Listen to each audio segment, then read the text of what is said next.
Well, thank you for taking the time to talk with me, Erin.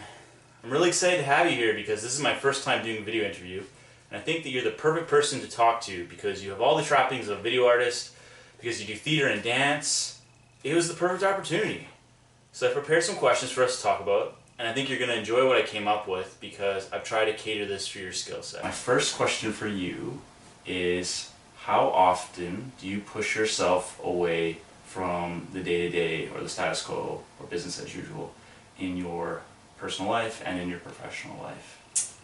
I'd say that I like to, take risks, or if the opportunity presents itself to be spontaneous, then I'm always down for something like that. But in my day-to-day, I'd say that I definitely have a routine and things that I like doing in my usual hangouts and stuff like that. But I guess I always leave myself open to the opportunity to be doing something kind of out of the norm. But would I say it's a day-to-day thing? I don't know. I guess I try to try new things, but it actually does take a bit of a push for me to do things like that. Cool. Would you say that you are consciously identifying and acting to close the gap between the way you're living your life right now and what you want to be doing with your time? Yeah, absolutely. It's hard. I think every artist can relate to. There's never a time where it's like I'm good enough and I have to stop progressing and growing. I think if you've done that, then you're doing it wrong. Yeah. So there's definitely parts of my life or different disciplines certainly where I see a lot of potential and need for growth, and so I see I guess where I could be just in terms of my skill level, but also my career and how often I'm being hired, and certainly where I am now. Right. Makes sense. I think a lot of artists sort of fall into those issues at one point or another in their life. And if you're conscious of that, I mean, you're fairly new in your career path, right? You've been doing it for a couple of years now. Yeah. But the fact that you are conscious of it, I think, is a good thing, and it's something to sort of applaud yourself for, because I've seen so many people who get really conditioned, and then as a consequence they can only do certain kinds of shows or make certain kinds of visual art. Yeah, thank you. And I think one tool that it's kind of a painful one, but something that I keep in mind is if there's something that I don't want to do, then chances are it's something that I'm not very good at, because usually we're always more than willing to spend time on the things that we like and are come easily to us, or at least that's how I tend to be. But if something's a bit of a challenge, chances are then that's an area that I most need to work on. For example, music theory is not my favorite thing to do, but I think that's because it's hard and it's something that I need to work on the most. Do you think that there are certain habits that you can adhere to that in general allow you to be more flexible to change and emotionally open to opportunities? Do you have any favorite ones? I'd say the biggest asset to helping me become a more flexible person and artist has been doing improv, which I had never ventured into until I joined the 11 o'clock number with Grindstone Theatre last year. And actually I had been to a couple auditions where they used a workshop format similar to the kinds of activities that we do for an improv workshop. And it just totally freaked me out. It really threw me for a loop not to be prepared. But being able to push myself and be part of this company now and get to do this on a weekly basis, you're able to improv almost anything, because you're constantly having to fabricate a story or a character or you name it. It's something that pushes you to have a really open mind and also have to be able to give an end product on the spot. So yeah, it's interesting. I don't remember where this quote comes from, but I heard it from someone a while back, and they said that improv is basically the best example of life that you can run across, right? Improvising is part of life, but by taking improv classes, I guess you're making yourself more prepared for life in a way. Yeah. And like for me, for example, I took improv classes not necessarily because I wanted to become a theater artist, but because I wanted to become a better communicator. And I think that, like you said, by doing that regularly, you sort of set yourself up to win because you're thinking actively instead of just sort of humming along. So yeah, it really keeps you sharp, and after doing something like that where you're literally given no materials to be prepared in advance, you're really able to take a conversation or a social situation or a job opportunity and just kind of take whatever they throw at you without having a nervous breakdown over it. So, yeah, absolutely. yeah, I'd say that's probably been my best tool for keeping myself flexible. Do you believe that some people are naturally gifted at a variety of skills, or is that something which needs to be cultivated? Yeah, I think it's funny. I had this conversation with Eric Mortimer the other day. Yeah. I really believe that people are born or gifted with certain abilities, and that some people will have to work harder than others to be geared a certain way. Sure. Within the arts, do you think that people can be cross-functional, or is that something that, again, is like so specific, you have a specific interest or specific skill set that you can only do those kinds of things? And then, so for example, say someone's really good at music, and I say like playing or singing or whatever, and then you try and get them to do something that requires them to be more like using their, I guess, their visual art ability. Would you say that that's something that comes more naturally between people in that field of interest, or is that does that not happen? I would say that's a very common thing. Yeah. I think, yeah, especially speaking within the arts community, I think if you meet someone who's an excellent drawer, chances are they also are a really great writer, or if someone is great at dancing, then I think they would also be more inclined to be a theater artist. Sure. It just kind of seems to me that I don't want to say there's like an artistic gene or artistic mindset, but it seems like if you kind of have that creative instinct, that it is able to transfer over a variety of different disciplines. So Cool. That's definitely something that I have noticed, is that there's very few people that haven't kind of dabbled in. Yeah, that aren't able to, or Yeah. aren't, like, or won't do it. Yeah, I think it's quite common for artists, I would say. Okay, cool. Yeah, I was just curious if there was, because it's one of those things that I think about a lot, and for me especially, coming from a creative background and having a creative family and sort of seeing how we all are capable of sort of dipping into each other's fields of interest.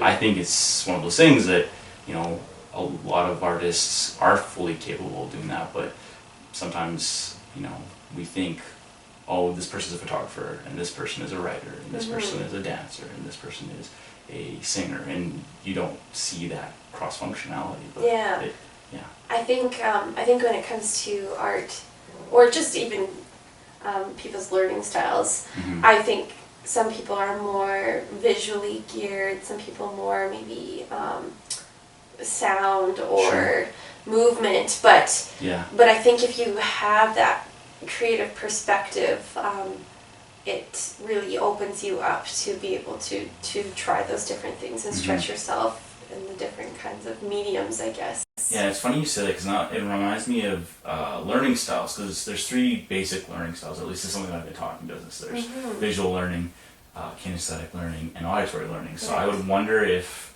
a lot of people, our visual learners, are more geared to the visual arts, and people who are auditory go into the music industry, and people who are kinesthetic go into more performance-based stuff. I'm not going to say that stuff for sure, but I would be curious to see how accurate that is. Yeah, absolutely. I think where people feel comfortable is a really great starting point for where people are willing to explore artistically and creatively.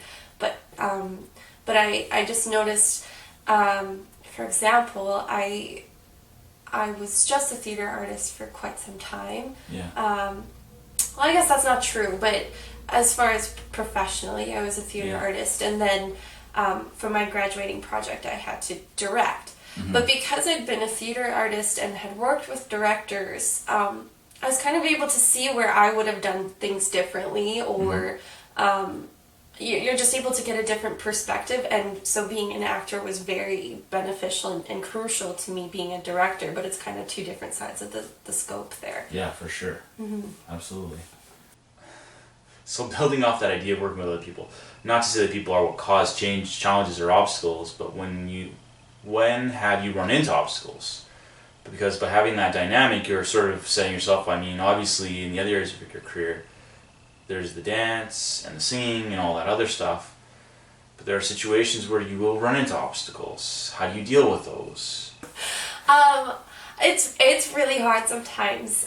If someone has a vision that's over here and they are 100% set that that's the way it's going to go and you're over here, how do you collaborate to find that happy medium, I guess? And sometimes you don't, to be honest. I mean, sometimes it just ends up being artistic differences, I guess, or you know, there's always, you run into people who don't really want to see you succeed, which is unfortunate, but competition is a big part of this industry, this business.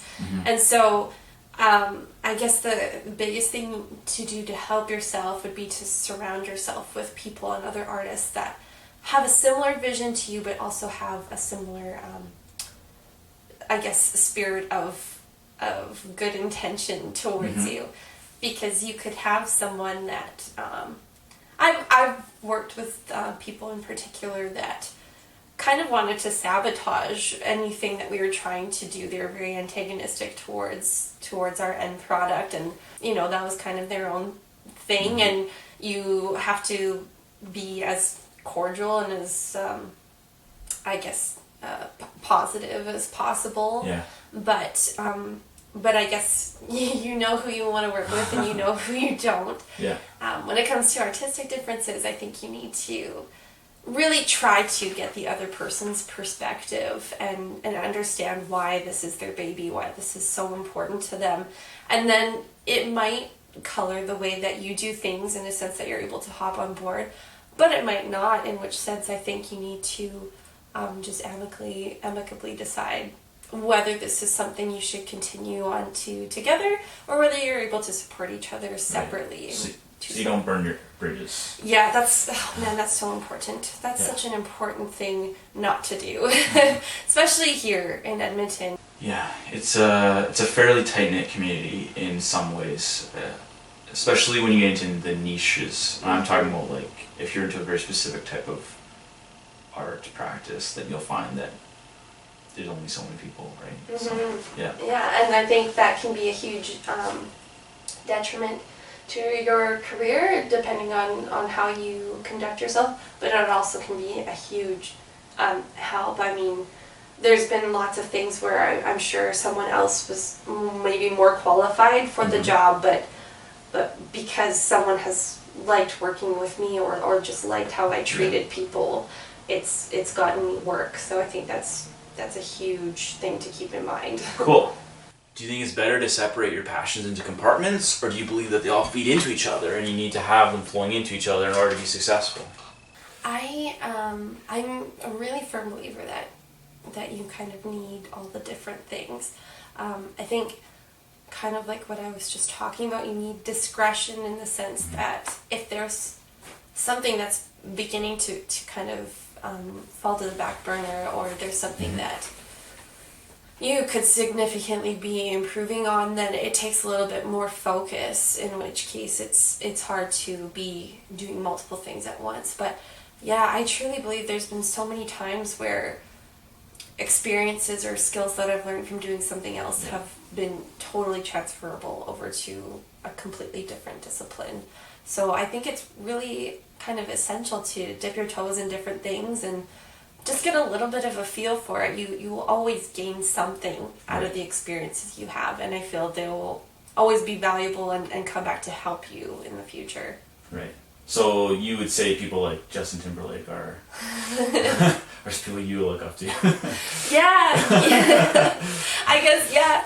Yeah, no, I do, I think anybody that can be, anybody that can make money, as much money as Justin Timberlake is doing pretty well. And do all those things. Yeah. Do movies and singing and also dancing. Yeah, it's great, and he's not just a singer, he's not just a film actor, he's all these things, and he's managed to be really good at a lot of them. So yeah, I really do respect that about people who are able to maintain a level of excellence. I'm going to read a statement to you, and the statement is, in different situations and with different people, I often act like very different persons. Would you say that that is true or false? I would say that's absolutely true. Right. I've always been that way. I took the Myers-Briggs personality test, and one of the main things that it said about me is that I'm a bit of a social chameleon. So I find that, especially when I was younger, I wanted to do, oh man, so many things. I wanted to be a marine biologist. I was going to be a figure skater. I was going to probably land on the moon at one point. I wanted to do all these things, and I found, even in my music choices or my clothing styles, it was like, I want to be a punk this day, or I'm really into country and that whole scene this day, or I just found all these areas where I kind of felt like I fit in for a while, or I really felt like, yeah, this is me. And then I kind of realized that I don't subscribe to just one of those identities. Those are kind of all parts of who I am. But I can identify with those kind of different genres, I guess, if that makes sense. Yeah. And I definitely find that there's certainly things about me that are just me, but if I hang out with certain people, my mannerisms might kind of become a bit like theirs, or how I talk might change a bit, or I certainly find that I definitely tend to be a bit of a sponge when it comes with the people I hang out with. Yeah, so for you especially, you have to be careful with what types of people you associate with, right? Because if you take on those characteristics, you may pick up bad habits. Or characters I play. For example, I once played Masha in The Seagull, and she's a very kind of depressed, sulky person, and I was going through a breakup at the time. She's also very angry. Okay. I was going through a breakup at the time that this production was going on, and so that kind of was able to help me find that motivation to play that character, but I also found myself ruminating a lot on kind of her negative energy, if you want to call it that. I definitely found myself being more like Masha than Erin, I guess. Erin wouldn't have been quite so angry or like down and blue about certain things, but it's really interesting how that can happen for me.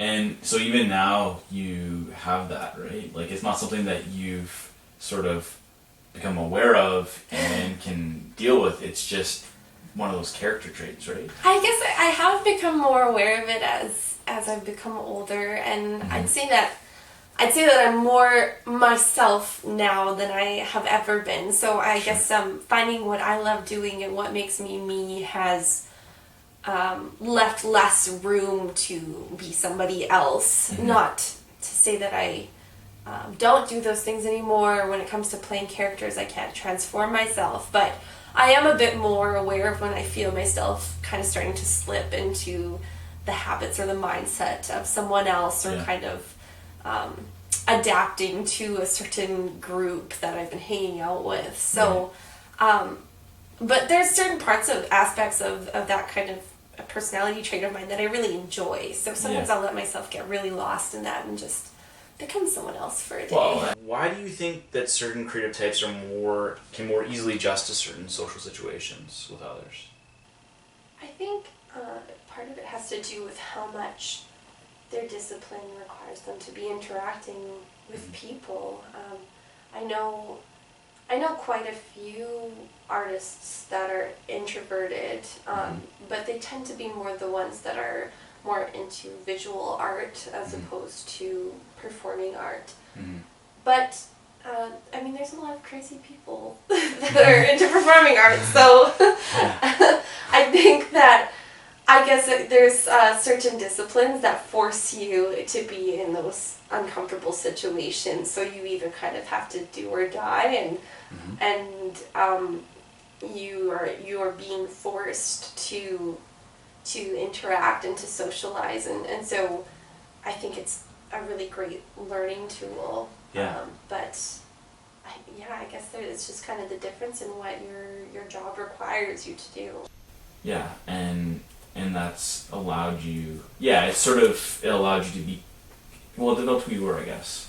It's informed. It's informed how you perform, I guess. Yeah, it's all those experiences that have made me who I am, and have kind of determined how well or not well I'm able to interact with people. But I do tend to, I'm like just 1% over being an extrovert, so I am a little bit more tended towards being extroverted. So I do feel very comfortable with people and interacting with people, but I definitely need my downtime. So I totally understand. Yeah, you're not necessarily one extreme, but I guess in a way it allows you to be more empathetic to both sides, because you have both characteristics very closely aligned. You're slightly more one than the other, but you're very, very close. Yeah, I'd like to think so, and I wouldn't say it was always that way. I think definitely as I've gotten older, I've become more introverted than I used to be. But I'd like to think that I'm able to kind of understand where people are coming from and where they feel most comfortable. So you have good social intelligence. I wouldn't go that far. Okay. I guess I'm just, it goes back to experience. I guess I just have had a lot of experience with a lot of different kinds of people, and I have had to learn to be social from a very young age. So I guess I've kind of learned over the years what makes people tick and what makes people comfortable and what makes people uncomfortable, and try to use that to my advantage. Okay, I'm going to stand by my point, but we'll... All right. Sure, I'm socially intelligent. Thank you. You're welcome. Okay. When it comes to having variety in your life, how much variety is too much for you? At what point do you really start to feel spread thin? That's an excellent question. It doesn't take much. There's been points in my life where I thought that I was going to be like a huge fitness guru while doing a musical theater production and being a 4.0 student and all these things. And there's only so much time in a day. It's crazy how fast it goes. So I definitely identify with people that get themselves involved in a million different things, and then they're not able to really perform solidly for any of them. So one thing that I guess I've learned about myself is that I need to be realistic with my goals, really realistic with the amount of things that I commit myself to, and I also just need to put the time in. I think you need to take a look at your priorities and say, okay, do I want to be a 4.0 student and be working out such and such amount of times a day and be doing a production, or am I okay with being a 3.8 student and not spending as much time? So in that sense, university was a huge learning curve for me on just time management and what kind of things that I ended up, I guess, putting my energy into, and kind of having to sacrifice your social life. That sometimes ends up being a huge concession you have to make to be somewhat good at a few things at once. It's interesting you bring this up, because I have like a story similar to that, but I went a different direction than you did. Okay. So in my 4th year at university, I decided to be the class president. Right. So I was going to manage the student group, the exhibitions that we held to generate funds so we could have a graduating exhibition with catering and music and a party and catalogs that we distributed that showed our art. And I was taking this drawing class, and it's funny because it wasn't a senior level class. I could only fit so many classes until I had my credit, like my full arts credits for fine art. Yeah, anyway, my professor, she said that I needed to make some decisions in my life about what I was doing, and at the time I thought that she was telling me that I was making the wrong decisions about what I was doing, but really she was just telling me, like, you need to be clear about what you're doing. So what my decisions that I was making was, I want to be more social, I want to be more involved in my community, and I want to spend less time on making my art because I already sort of knew what I was doing with that, and I just knew where I was going with it. And I was in a relationship at the time, so I was spending a lot of energy on that. Yeah.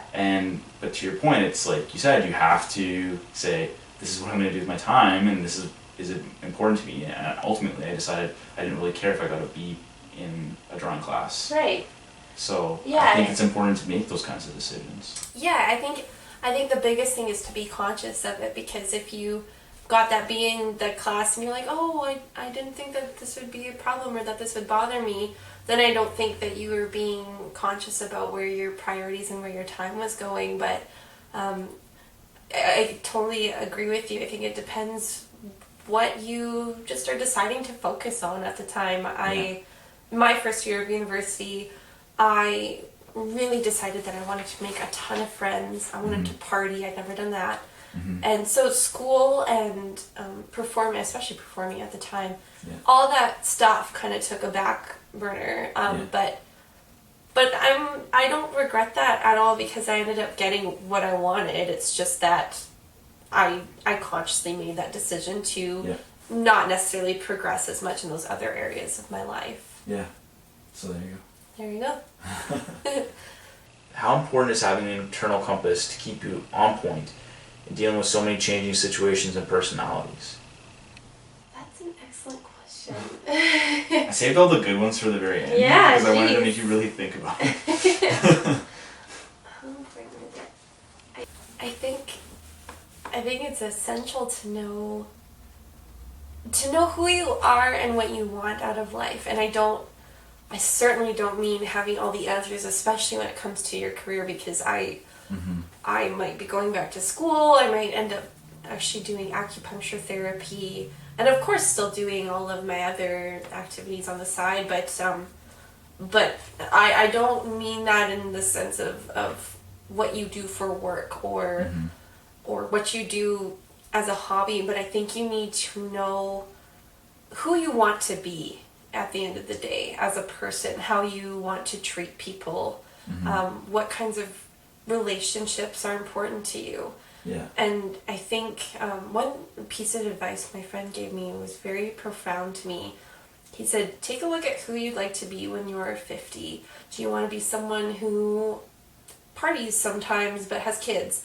Or do you want to be somebody who still, I don't know, doesn't know how to cook very well? Or it could be very minute things like that. Or, for him, his dad had dealt with drug addiction. Okay. So basically the advice was, take a look at who you want to be when you're 50 and start making those changes today as to how you could possibly get there. Because for his dad, he thought that drug use, for example, just a fairly extreme example, but he thought that drug use would be kind of just a phase. But a phase lasts as long as you want it to. So I think that you need to kind of take a really good look at what you want. And even going back to my example of my first year of university, it sounds so silly now, but I remember consciously thinking that I wanted to be someone who was popular and who people were intimidated by, and had a reputation, even if it was for being a bar star. Sure. And I know that sounds really silly, but it was a very legitimate want of mine at the time. And now I don't really understand. guess I understand where my intentions were there, but that's so not what I want anymore. That's Right. not the kind of people I'd want to hang out with, and Yeah. so I think the biggest gift you can give yourself is figuring out what you want out of life, and the kinds of things that you're not willing to miss out on, the kinds of things that you won't look back and say, I really wish I had done that differently. Or and then also just keep looking forward and continue to chip away at yourself and shape yourself into the kind of person that you want to be, and the kind of person that you think other people will hopefully want to be with. Right. It makes a difference. Yeah. I think that's a great answer. Thank you. Made you think about it a little bit, but Yeah, a lot actually.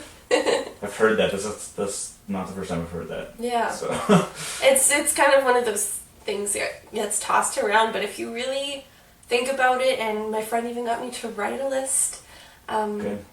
it really helps you put things in perspective. And Yeah, absolutely.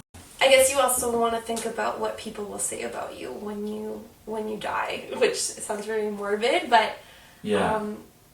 I think relationships are one of the only things that last in this world, and so you have to think about what you're doing and how it's not only affecting yourself, but how it's going to affect other people and your community, and what kind of a mark that's going to leave. Absolutely.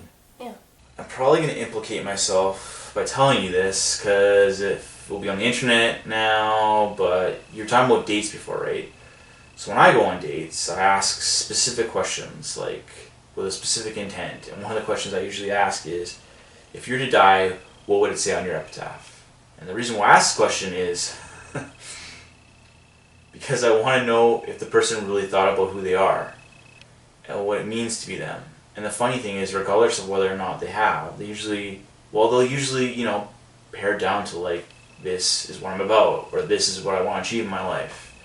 And you learn a lot about a person really quickly that way. And if a person can't answer that question, it's usually sort of a, okay, thanks for that, nice meeting you, see you later. That's like a deal-breaking question for you then. Yeah. Wow.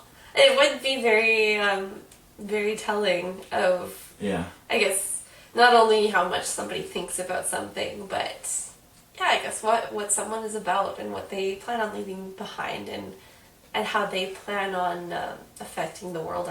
Yeah, and talking about community and all that, I mean, obviously I think we've talked about this before, but I personally like to surround myself with people who either believe in the same things I believe in, or have a similar attitude about life.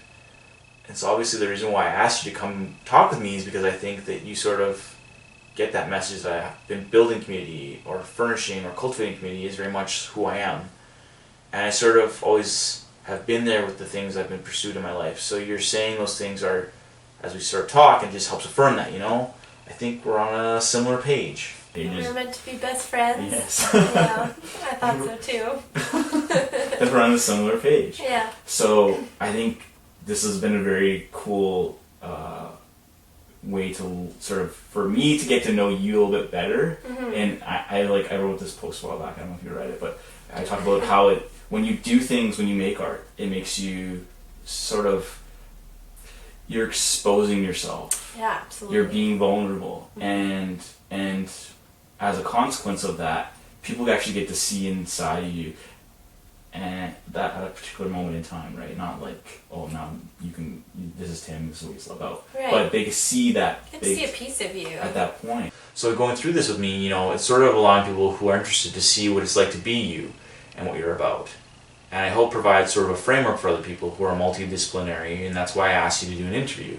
That's the secret reason. So that's it, Erin. We're done.